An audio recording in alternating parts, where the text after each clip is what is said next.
kemarin kalau misalnya revisi Undang-Undang Pemilu jadi, nah kami mau menawarkan desainnya kira-kira begini.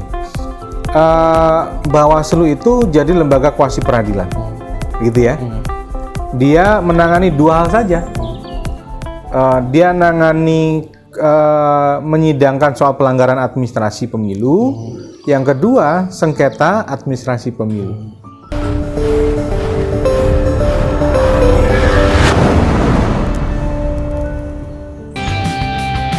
Bismillahirrahmanirrahim. Assalamualaikum warahmatullahi wabarakatuh. Halo sahabat Bawaslu, kembali lagi dengan kita dalam serial Ngobrol Santai Bonsai Bawaslu Kota Jakarta Timur. Pada hari ini kita sudah bersama dengan narasumber Mas Ferry Junaidi. Beliau adalah Ketua Kode Inisiatif dan juga pegiat demokrasi dan juga pengacara publik yang intens dalam isu-isu terkait dengan kepemiluan. Bagaimana Mas, kabar sehat? Alhamdulillah sehat, masih bisa ngobrol-ngobrol ya. Alhamdulillah. Sebelumnya Mas, apa nih aktivitas yang dilakukan dalam rangka tetap menjaga imunitas di tengah COVID-19 ini? Ya, kalau rutinitas menjaganya itu menjaga mood supaya tetap happy gitu. Mood tetap happy. Kan salah satu katanya kan harus terus bahagia, makanya kita harus terus bahagia. Salah satu caranya adalah tetap tersambung dengan banyak teman, kolega, jaringan, ya berdiskusi apakah secara langsung atau enggak begitu ya. Menjaga silaturahmi. Silaturahmi. Jadi kalau silaturahminya diperbanyak, insya Allah katanya silaturahmi selain membawa rezeki memperpanjang umur juga. Kan? Amin, amin, amin. Kalau olahraganya udah jarang sih. Cuman sekarang ada sih, Sabtu Minggu lah. Ya, tapi kalau sehat ya alhamdulillah. Alhamdulillah sehat. Sebelumnya Mas, boleh tahu kita sebetulnya apa sih peran Kode Inisiatif dalam pemantauan pemilihan ataupun pemilu di Indonesia itu seperti apa sih secara umum? Secara umum ya. Jadi kalau kode ini mungkin belum banyak yang mengenal lah ya. Jadi perlu saya kenalkan sedikit lah tentang kode. Jadi Kode Inisiatif itu dia lahir di 2015. Ya sekitar berarti 6 tahun yang lalu lah kalau dari sekarang kan. Jadi dia merupakan lembaga riset terkait dengan isu-isu konstitusi dan demokrasi. Nah, kalau soal kepemiluan, tentu kan kita bicara soal demokrasinya kan. Jadi kita bicara soal bagaimana demokrasi elektoralnya paling tidak. Nah, secara lebih spesifik, jadi bicara tentang proses penegakan hukum pemilu. Nah, tentang sengketa pemilu, nah lebih banyak memang konsennya kode di sana. Karena kalau kita melihat di banyak jaringan kepemiluan, partisipasi publiknya kan sangat banyak ya. Ada teman-teman yang menggarap soal isu partisipasi, soal pemantauan, pengawasan, ada teman-teman JPPR, ada KIPP begitu yang sudah sangat senior di dalam dunia pemantauan. Nah, jadi kode memang ngambil satu ruang kecil untuk melengkapi kerja-kerja partisipasi publik untuk mendorong pemilu yang konstitusional, pemilu yang demokratis gitu. Salah satu isu yang memang hampir jarang ya soal penegakan hukum tentunya. Kalau saya sih lebih karena banyak backgroundnya orang-orang hukum ya, jadi ya itu yang kemudian banyak digarap gitu. Baik Mas, berarti isu strategis yang kemudian dibawa sama teman-teman Kode Inisiatif ini terkait pemantauan penegakan hukum pemilu ya Mas? Betul. Jadi upaya untuk memastikan, jadi memantau proses penyelenggaraan pemilu, khususnya memastikan penegakan hukum pemilunya berjalan.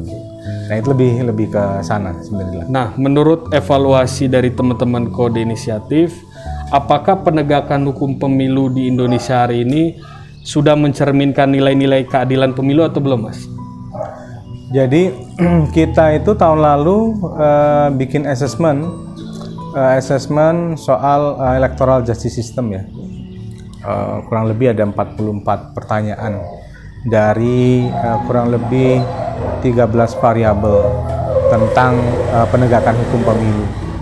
Nah, memang ada banyak sih catatan perbaikan yang perlu kita lakukan. Misalnya begini, Kalau kita bicara soal kelembagaan yang independen, sudah.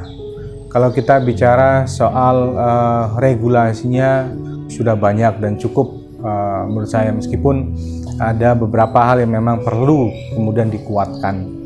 Nah, tapi memang kalau kita bicara soal penegakan hukum ini kan kita bicaranya bisa bicara soal kelembagaan yang melakukan penegakan hukum, bisa soal kebijakan, bisa soal partisipasi atau budaya hukumnya sendiri di dalam proses penegakan hukum itu sendiri begitu. Nah, catatan yang paling krusial sebenarnya kalau soal kelembagaan, soal itu sebenarnya sudah mulai menguat ya. Jadi kita itu semakin menguat lah kelembagaan penegakan hukumnya. Misalnya kalau bicara soal Bawaslu kan sebenarnya sebagai organ atau lembaga paling depan yang memang dipasang oleh negara untuk melakukan pengawasan dan penegakan hukum. Nah, tapi dari sisi itu kelembagaannya sudah ada, kewenangan sudah ada, dan perkembangannya juga semakin membaik. Misalnya kita bicara soal Bawaslu tahun 82 pertama dibentuk Bawaslu itu dianggap sebagai legitimator terhadap pelanggaran dan sebagainya. Berkembang 99 dan sebagainya. Nah, dulu kan masih ingat teman-teman tuh, ada namanya tukang pos, Bawaslu sebagai tukang pos. Apa maknanya? Dia tahun 82 legitimator. Terus setelah itu muncul namanya tukang pos. Jadi terima pelanggaran, meneruskan, nggak bisa berbuat apa-apa. Habis itu Bawaslu dianggap sebagai hakim garis. Kalau di bola kan tukang angkat bendera gitu kan, semprit tuh, pelanggaran gitu. Tapi nggak bisa ngasih sanksi. Tapi kesini ya, semakin ke sini dia menjadi hakim betulan dalam tanda petik ya, melalui lembaga kuasi peradilan, punya kewenangan fungsi peradilan mengadili di situ. Nah, karena itu kalau dilihat dari itu sebenarnya kelembagaan dan kewenangan cukup. Nah, akan tetapi kan memang yang menjadi pekerjaan rumah kita adalah memastikan bagaimana kemudian kelembagaan, kebijakan itu kemudian tidak hanya berjalan administratif saja, tapi kita mesti melangkah lebih jauh lagi. Apa itu? Memastikan pemilu berjalan konstitusional. Nah, itu yang menjadi pekerjaan rumah kita sih. Kalau pengadministrasian semakin membaik, kewenangan semakin membaik, meskipun ya kita masih sering mengeluhkan kok ini aturannya begini, kewenangannya begini, begitu ya, masih ada lah soal itunya. Tapi kan kita harus melihat proses demokrasi ini secara optimis, khususnya dalam konteks penegakan hukum ya. Ada banyak kelemahan kebijakan, regulasi tidak implementatif misalnya. Tapi di sisi yang lain kita harus optimis bahwa kelembagaan, kewenangan dan pengaturan jauh lebih baik, kira-kira begitu. Sebagai contoh misalnya ya, soal ini dulu kan money politik kan nggak terjangkau. Sekarang bisa didiskualifikasi gagal money politik kan. Nah, itu salah satu perkembangan lah, meskipun kalau person gitu ya, kita misalnya saya gitu ya, secara perorangan pribadi mungkin ada nggak puas-puasnya, tapi kalau kita mau melihat secara umum ya ada banyak perkembangan yang positif. Baik Mas, mungkin terkait dengan pelaksanaan pilkada ya selanjutnya ya. Kemarin kan pilkada serentak 2020 kan dilaksanakan di tengah COVID-19 yang sampai hari ini pun masih terjadi gitu. Sebetulnya tantangan mendasar apa sih yang dihadapi pemilih dalam melaksanakan pilkada di tengah pandemi? Ya, ini memang hal baru yang ini ya, semua orang terkaget-kaget. Istilahnya dalam situasi pilkada normal saja partisipasinya juga ada tantangan untuk mendorong orang berpartisipasi, apalagi kalau di situasi COVID begini ya. Makanya tantangan utamanya adalah bagaimana kemudian mendorong orang mau berpartisipasi, mau orang hadir, datang memilih, itu sudah sangat baik. Tapi juga yang sebenarnya penting itu bukan hanya soal orang datang memilih, tapi bagaimana kemudian dia mau berpartisipasi melihat proses, mengawasi proses, memastikan bahwa pemilunya berjalan dengan baik. Nah, itu sih tantangannya. Kalau memilih sih sebenarnya partisipasinya kan lumayan ya.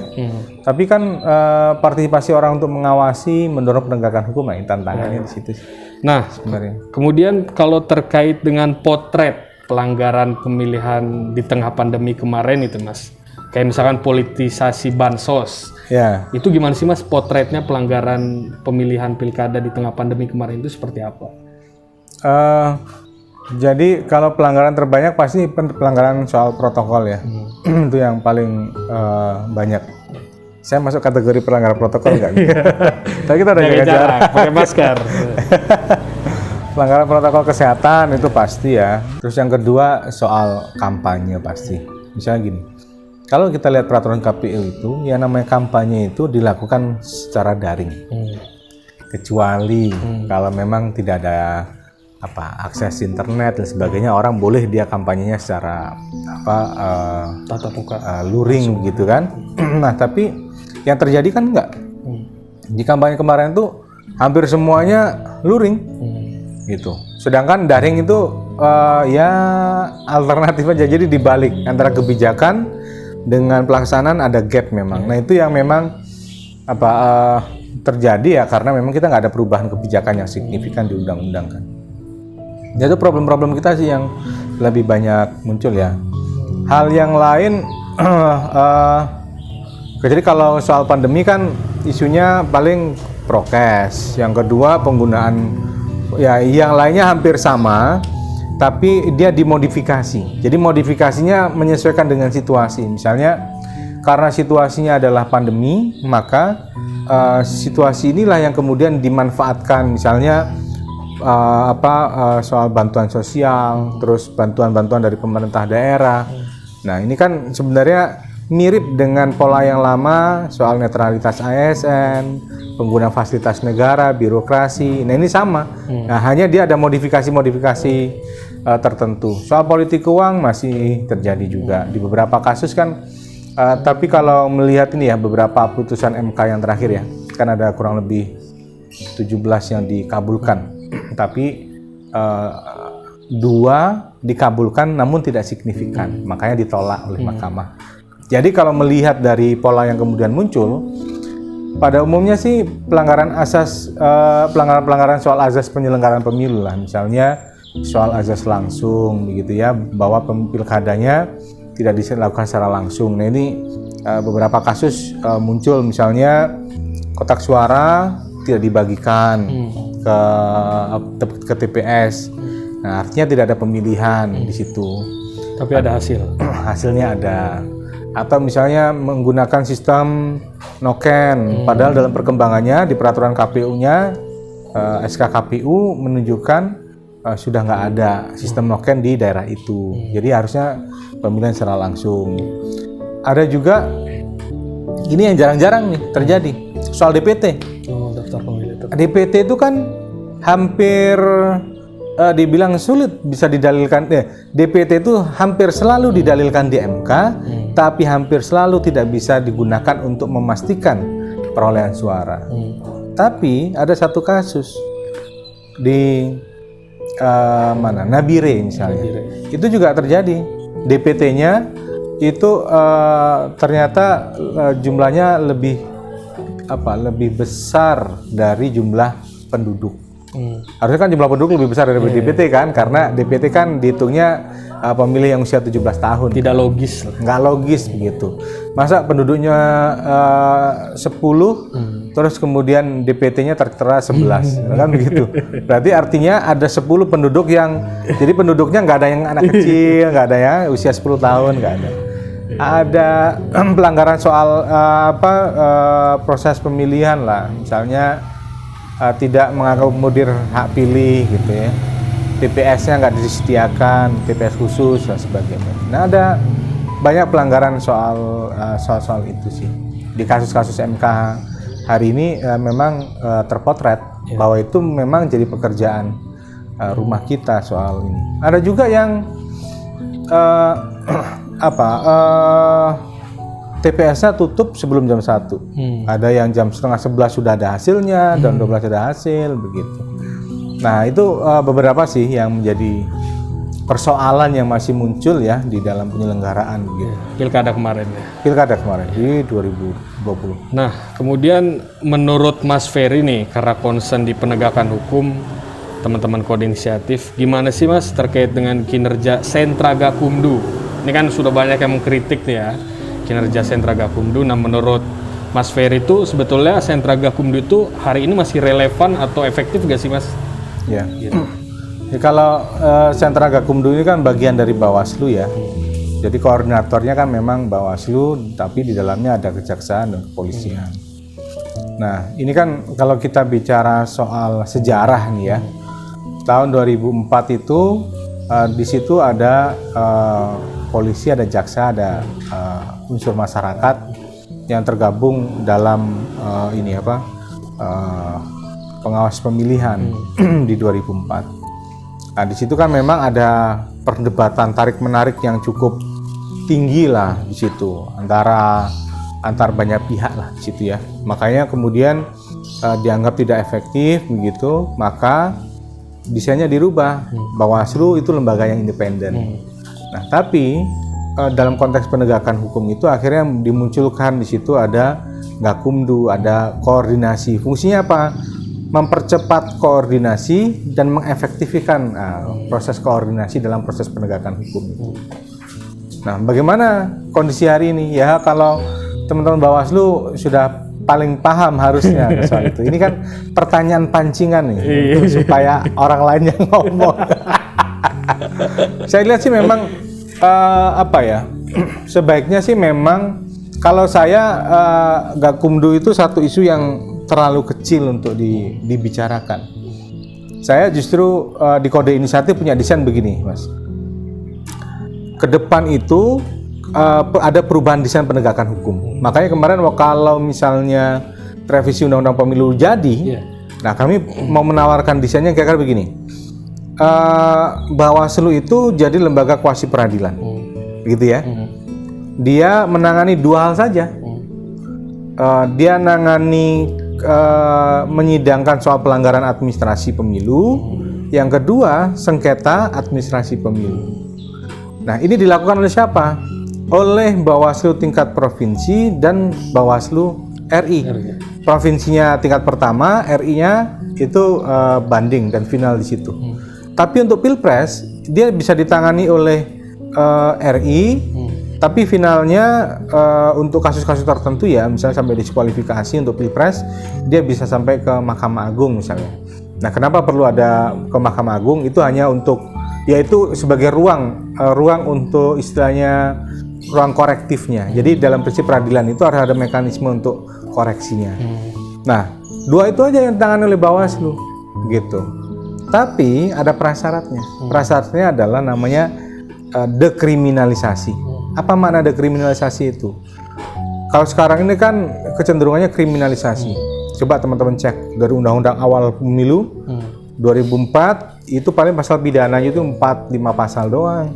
Habis itu naik tuh jadi 48 pasal, 54 pasal, sampai 64 pasal sekarang begitu kan. Pertanyaannya, apakah dengan semakin banyak pidana semakin efektif? Enggak juga. Makanya kalau kita bicara soal pemilu itu dalam konsep penegakan hukumnya ya, electoral justice system itu, yang penting itu bukan menghukum. Yang penting itu adalah setiap ada masalah, ada mekanisme penyelesaiannya, dan tak paling penting dalam penyelesaian itu, jika ada pelanggaran terhadap hak pilih, hak memilih dan dipilih, maka ada mekanisme untuk mengembalikan hak pilih itu. Jadi bukan dipidananya. Oleh karena itu mestinya ya, konsep ke depan itu diadministrasikan saja. Jadi semua pelanggaran itu administratif, kecuali yang pada prinsipnya perbuatan jahat. Misal ya, mengacaukan pemilu, melakukan tindakan yang menyebabkan pemilunya gagal, terus menghalang-halangi, melakukan pengerusakan TPS, mengancam dan sebagainya. Nah, itu kan pada prinsipnya itu pidana. Tapi selebihnya kalau bisa diadministrasikan saja. Kalau ada pelanggaran, kecurangan, itu ditangani oleh Bawaslu. Jadi meskipun kewenangannya cuma 2, tapi dia menjadi sentral untuk penyelesaian permasalahan pemilu. Sedangkan pidana bagaimana? dari dulu ini teman-teman Bawaslu nih ya mau di Gakumdu ya, coba diadu sama polisi sama jaksa, bicara soal unsur-unsur pasal pidana. Sudahlah, itu jagoannya teman-teman di polisi sama jaksa lah. Biarkan pidana pemilu itu ditangani oleh kepolisian dan kejaksaan.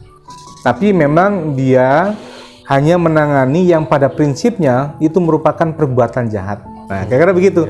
Jadi Bawaslu sini. Jadi saya sih memang tidak secara khusus membahas soal sentra Gakumdunya, tapi saya mau menariknya ke hal yang mendasar bahwa desainnya dirubah. Nah, polisi istilahnya gini lah, supaya nggak ambigu.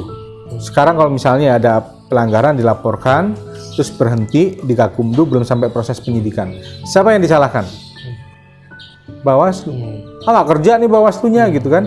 Padahal di dalam Bawaslu ada yang tadi disebutkan sentra Gakumdunya. Jadi dengan sentra Gakumdu itu akhirnya misalnya 2 lawan 1 nih, polisi, jaksa mengatakan nggak terpenuhi unsur menurut kami, Bawaslu sendiri. Meskipun dalam konsepnya kan nggak boleh begitu juga. Bawaslu koordinatornya kan, tapi kan nggak bisa berbuat apa-apa. Nah karena itu menurut saya kita mesti dipilah mana yang memang jadi kewenangan polisi dan jaksa, biarkan itu menjadi kewenangan polisi jaksa, jangan dicampur adukan dengan kewenangannya Bawaslu. Bawaslu menangani yang menjadi kewenangannya. Nah, kalau model begitu nanti kita bisa lebih clear dalam melihat proses penegakan hukum. Baik. Gini, selanjutnya berbicara terkait sambil minum ya? Siap Mas. Berbicara terkait dengan Bawaslu, Mas, kira-kira bagaimana sih kinerja Bawaslu dalam pelaksanaan Pilkada 2020 kemarin? Apakah secara sumber daya manusia sudah profesional dan juga sistemnya sudah mewadahi lah bagi penyelenggaraan di tengah COVID-19? Ada banyak perkembangan positif di Bawaslu. Akan tetapi menurut saya Bawaslu dari struktur paling atas itu harus melakukan kontrol yang lebih kuat ke tingkat di bawahnya. Ini ada tren yang sangat baik, tapi ini bisa menjadi tantangan kalau tidak dikelola menjadi buruk. Saya mau mencontohkan di proses di Mahkamah Konstitusi ya. Jadi di MK itu posisi Bawaslu itu sebenarnya dalam Undang-Undang MK dan juga Undang-Undang Peraturan Mahkamah Konstitusi tentang perselisihan hasil ya, peran Bawaslu tuh kecil dia. Dia hanya pemberi keterangan. Kalau dibutuhkan saja, kalau enggak. Pihak terkait. Bukan pihak terkait, pemberi keterangan. Pemberi keterangan. Jadi kalau MK butuh bisa diminta. Coba dicek pengalaman Bawaslu selama ini kan begitu. Kecuali mulai tahun 2018. Nah, memang waktu itu ada banyak diskusi ya. Kita kan melihatnya begini loh. MK itu harus percaya ke siapa dalam kondisi perselisihan hasil di Mahkamah Konstitusi? Kan pada prinsipnya kan percaya pada institusi yang mengeluarkan kebijakan kan begitu. Dalam hal ini adalah KPU. Tapi KPU itu adalah pihak yang bersengketa. Ada pemohon, termohonnya KPU dan pihak terkait. Karena itu MK nggak boleh percaya 100% kepada KPU. Karena apa? Karena MK sebagai pengadil dia harus adil terhadap tiga-tiganya. Pemohon, termohon dalam hal ini KPU dan pihak terkait. Begitu. Nah, satu-satunya pihak yang netral tidak berkepentingan di dalam proses sengketa itu adalah Bawaslu. Kan begitu. Nah, makanya sejak 2018 Bawaslu itu dikasih ruang yang lebih terbuka. Nah, saya mencermati betul ya dari putusan-putusan MK sejak Bawaslu dikasih posisi itu. MK itu menaruh kepercayaan yang cukup baik. Bahkan di pemilu kali ini MK ngasih kepercayaan, hasil pengawasannya Bawaslu itu didengar dan dijadikan rujukan di dalam putusan-putusan mahkamah. Malah saya berselorohnya begini, ini Bawaslu nggak melakukan pengawasan aja, MK percaya berdasarkan hasil pengawasan, padahal Bawaslu nggak melakukan pengawasan. Nah, kan begitu, itu ada satu kasusnya lah ya, ada satu kasusnya. Nah, maksud saya adalah Bawaslu ini sudah punya posisi yang sangat baik di Mahkamah Konstitusi. Akan tetapi di sisi yang lain kami melihat teman-teman di tingkat kabupaten dan kota, mungkin juga di provinsi, tapi saya membacanya di kabupaten kota yang paling banyak ya. Itu memang ada problem menurut saya. Jadi coba dilihat misalnya dalam keterangan di Mahkamah Konstitusi. Terhadap dalil pemohon kami tidak menemukan adanya dugaan pelanggaran. Begitu kan? Oh, kami menemukan tapi tidak memenuhi persyaratan. Kalau kita mau mengkaji lebih dalam, Bawaslu kan institusi yang diberikan kewenangan penuh. Kewenangannya ada, strukturnya sampai ke TPS, anggarannya ada. Nah, tapi kalau misalnya tidak ditemukan pelanggaran, tapi orang lain menemukan pelanggaran, ini menjadi tanda tanya. Nah, itu karena Bawaslu itu bukan institusi yang dia hanya menerima pelanggaran aja loh, tapi dia bisa menemukan. Karena dia punya mekanisme pengawasan dan sebagainya. Nah, karena itu terhadap hal demikian mestinya ini menjadi evaluasi struktur di atas harus memastikan bagaimana kemudian dievaluasi sehingga proses pengawasan penegakan hukum itu benar-benar dijalankan oleh teman-teman di tingkat paling bawah. Karena apa?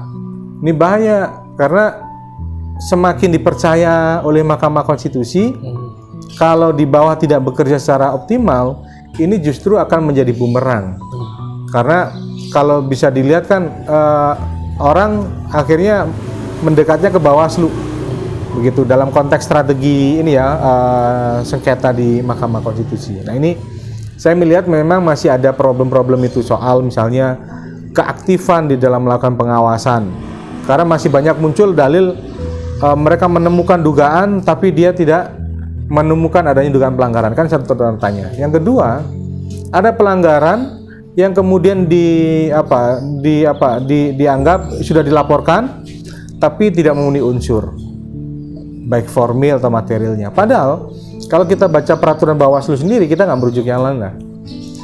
Di Perbawaslu 8/2020 itu ada mekanisme untuk mengambil alih sebuah perkara dari dia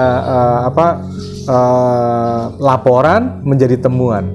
Nah, ini kalau kita melihat ada kasus yang kelihatan Bawaslu-nya sangat progresif. Jadi laporannya formilnya nggak terpenuhi, akhirnya dijadikan temuan, diambil alih.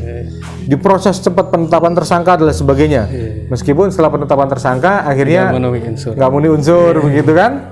Nah, tapi di kasus yang lain ada yang berbeda. Nah, ini yang menurut kami sih memang perlu jadi ini ya catatan-catatan sih buat Bawaslu sendiri. Tapi kita harus melihatnya begini, optimisnya begini. Dan menurut saya tantangan besarnya bagi Bawaslu adalah kewenangan tumbuh semakin besar, menguat, mendapatkan kepercayaan, maka ini harus diiringi dengan standar integritas yang tinggi dan kinerja yang tinggi oleh teman-teman untuk melakukan proses penegakan hukum. Oke.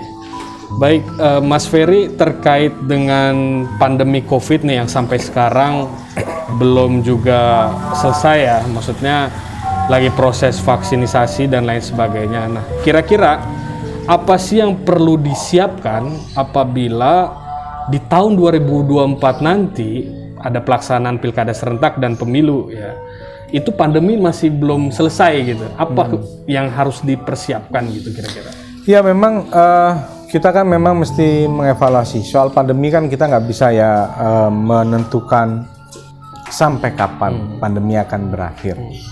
Nah karena itu yang harus dilakukan dengan tidak adanya pilkada 2022, 2023, maka ada ruang yang cukup bagi KPU dan Bawaslu untuk kemudian mengevaluasi bagaimana pelaksanaan pilkada di masa pandemi. Ini kan pengalaman pertama kita lah kira-kira begitu, pengalaman pertama kita menghadapi pemilu di masa pandemi. Jadi dari situ nanti akan bisa terumuskan bagaimana menyelenggarakan pemilu dan pilkada di masa pandemi. Tapi kita berharap situasinya lebih baik ya.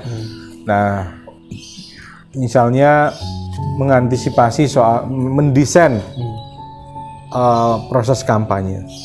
Kan ini dilema nih soal kampanye ya.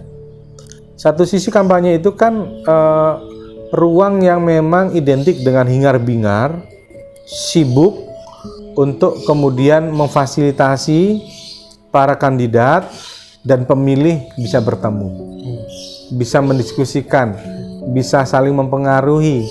Nah, tapi dengan situasi pandemik ini semuanya dibatasi. Nah, yang benar-benar begini nih yang memang harus disiapkan betul gitu. Pengawasannya bagaimana. Nah, kan dari sini kan kita bisa membaca itu apa tren kecurangan, pelanggaran, potensi pelanggarannya. Jadi dari situ kita bisa merumuskan kira-kira apa yang harus dilakukan ketika pemilu di masa pandemi. Karena mungkin akan ada muncul pola-pola baru atau pola lama yang dimodifikasi dan bagaimana kita mau menyelesaikan. Nah, kira-kira begitu. Baik, Mas. Sekarang terkait dengan pemantauan perselisihan hasil pemilihan 2020 di Mahkamah Konstitusi. Nah, berdasarkan riset yang dilakukan Kode Inisiatif, sebetulnya apa sih gambaran umum dalil-dalil permohonan yang kemudian diajukan ke MK itu? Kalau dalil ke MK itu kan prinsipnya sih ada dalil yang kaitannya dengan soal pelanggaran, kecurangan, begitu ya. Itu konstruksinya biasanya soal pelanggaran yang terstruktur, sistematis, dan masif. Ada pelanggaran yang dia berkaitan langsung dengan administrasi penyelenggaraan. Urusannya DPT, urusannya soal pemungutan suaranya, dan lain sebagainya. Jadi dua hal itu sih. Kalau pelanggaran kan ngomongin soal money politik, bicara netralitas ASN dan birokrasi, pengerahan ASN, terus pengguna fasilitas negara. Nah, itu masih menjadi dalil-dalil yang dominan dalam proses sengketa di MK. Nah, sedangkan ada dalil juga yang biasanya dia terkait dengan administrasi penyelenggaraan. Bisa yang terkait dengan soal selisih suara, bisa terkait dengan manipulasi hasil, perubahan suara, ada soal administrasi penyelenggaraan, DPT, macam-macam lah. Nah, itu muncul. Ini kalau kita lihat sebenarnya polanya masih sama dari setiap periode sengketa. Karena kan kami di Kode memang memiliki database pengawasan, pemantauan terhadap proses di MK. Paling tidak dari 2016 sampai sekarang ya. Nah, kita punya hasil pengawasan dan pemantauan itu. Bahkan kami sekarang sedang melakukan pendataan dan menganalisa secara kuantitatif putusan-putusan MK dari MK berdiri 2004, apalagi nggak sengketa pemilu pertama ya, 2004 sampai sekarang, baik legislatif, presiden maupun kepala daerah. Itu yang sedang kami olah. Ya lumayan lah, ada hampir 3.000 putusan. Gitu. Nah, kira-kira proses penyelesaian sengketa hasil pemilihan di MK itu ada nggak sih, Mas, perbedaannya saat pelaksanaannya di tengah pandemi dan sebelum pandemi? Apa perbedaan? Oh ya, sangat berbeda ya. Ya, maksudnya gini, terhadap detail proses berbeda. Misalnya begini, pengajuan permohonan itu sejak awal MK berdiri memang MK membuka secara daring dan juga langsung. Tapi di periode ini memang cukup efektif, banyak yang kemudian mendaftarkan perkara itu secara online. Nah, sistemnya sudah ada. MK itu salah satu lembaga peradilan yang cukup modern ya. Dan dari awal MK sudah membangun desain itu. Tapi karena sekarang situasinya pandemik, jadi budaya masyarakatnya sudah terbangun dengan meeting Zoom dan sebagainya. Akhirnya itu berjalan cukup efektif juga. Terus yang kedua, ketika pendaftaran MK itu sekarang sudah paperless banget. Jadi kalau kita daftar itu kita nggak dapat tanda terima kertas. Setiap kuasa hukum, setiap pemohon begitu daftar itu langsung notifikasinya masuk. Anda terdaftar sebagai perkara Anda sudah terregister, terdaftar gitu. Nanti register muncul lagi. Panggilan sidang juga datang melalui WA. Tapi bagusnya MK adalah sepertinya MK sadar bahwa teknologi itu adalah tools, dia sebagai alat saja. Kerja-kerja manusianya tetap dia lakukan. Karena apa? Alat bisa jadi salah atau apa. Jadi begitu undangan terkirim, itu panitera yang disiapkan itu ya, juru panggil dan sebagainya, itu komunikasi intensif banget. Pak, udah terima belum undangannya? Oh sudah terima, gitu kan. Pak, ini harus didaftarkan secara online. Siapa besok yang akan sidang? 2 yang masuk ruang sidang, siapa yang di luar? Prokesnya pun juga cukup ketat. Misalnya, kami kalau setiap sidang harus di ini swab rapid antigen. Tapi kan ya lumayan. Deg-degannya itu 2 kalau mau sidang. 1 deg-degan nyiapin perkara dan mau bersidang. Satu lagi, ini kira-kira gimana ini ya, disuruh pulang nanti kalau positif. Iya, kalau positif kan langsung pulang karantina kan. Nah, deg-degan 2. Jadi alhamdulillah sepanjang proses kemarin di MK, nah paling nggak saya ya dan teman-teman tim hukum ya sering bersidang di MK. Jadi udah sering dites itu. Hidungnya udah agak gede kayaknya. Jadi alhamdulillah sehat juga. Nah, itu perbedaan-perbedaan. Persidangan pun juga banyak dilakukan daring. Ada yang hadir di persidangan dibatasi 2. Berkas-berkas harus sterilisasi dulu. Jadi sidang pun juga jaga jarak, kayak masker begitu ya. Karena kan ruang ber-AC. Kalau kita ini kan ruangnya terbuka nih, masih enak lah ya. Tapi karena ruang ber-AC tertutup dalam waktu yang cukup lama, wah itu kita pakai masker. Itulah banyak perbedaan proses di Mahkamah Konstitusinya. Nah, kalau terkait dengan sistem penyelesaian sengketa hasil di MK itu, ada nggak sih sebetulnya kepentingan para pihak yang belum terakomodasi di dalam sistem penyelesaian di MK itu? Relatif ya, kalau pilkada kan semua pihak dia diberikan kesempatan ya. Misalnya gini, pemohon itu semua kandidat kan boleh mengajukan permohonan ke Mahkamah Konstitusi, dan bahkan pemantau pemilu terakreditasi dalam hal ada calon tunggal, nah dia bisa juga menjadi pemohon. Relatively menurutku sih semua pihak bisa mengajukan diri lah menjadi pihak di sengketa di Mahkamah Konstitusi. Nah, kan tetapi kan kalau kita melihat beberapa kasus yang muncul, Sabure Jua misalnya kan, itu pun oleh MK diproses, sidang pendahuluannya tetap berjalan. Kemarin kan sidang pendahuluan tuh di MK, padahal dari sisi waktu dia melewati batas waktu, tapi ada kondisi yang cukup mendesak, akhirnya MK tetap terima dan proses. Nah, satu catatan penting di MK itu adalah MK khususnya ini ya, kepanitraan dan sekretariat di depan itu, mereka tidak apa istilahnya, tidak menolak perkara. Kalau ada perkara pasti diterima. Nah, penolakan atau apa itu biasanya oleh hakim karena itu kewenangan hakim. Nah, ini bisa menjadi pelajaran sebenarnya bagi Bawaslu juga, bagaimana mengelola proses persidangan yang baik. Nah, ini penting karena Bawaslu kan punya kewenangan yang istilahnya berkembangnya pesat begitu. Baik, mungkin untuk pertanyaan terakhir Mas, kira-kira ada nggak yang ingin disampaikan ke sahabat Bawaslu Jakarta Timur dalam mewujudkan pemilu yang lebih demokratis? Iya, paling penting itu sebenarnya begini ya, sahabat Bawaslu ya? Sahabat Bawaslu Jakarta Timur. Sahabat Bawaslu Jakarta Timur. Ini DPT tertinggi kan Jakarta Timur. Jadi kita para pemilih itu memang mesti berpartisipasi secara aktif di dalam proses penyelenggaraan pemilu ya. Karena sebenarnya pemilu itu bukan hajatnya Bawaslu, bukan hajatnya KPU loh. Dan bukan hajatnya partai politik. Justru inilah hajat terbesar bagi rakyat Indonesia. Satu. Terus yang kedua, soal penegakan hukum, saya boleh mengatakan nggak begini, jangan terlalu percaya sama Bawaslu. Begitu. Kenapa? Bawaslu itu, coba cek Jakarta Timur komisionernya cuma berapa? 5. komisionernya 5, kecamatannya berapa orang tuh? 10 orang. 3 orang kecamatan. 3 orang per kecamatan.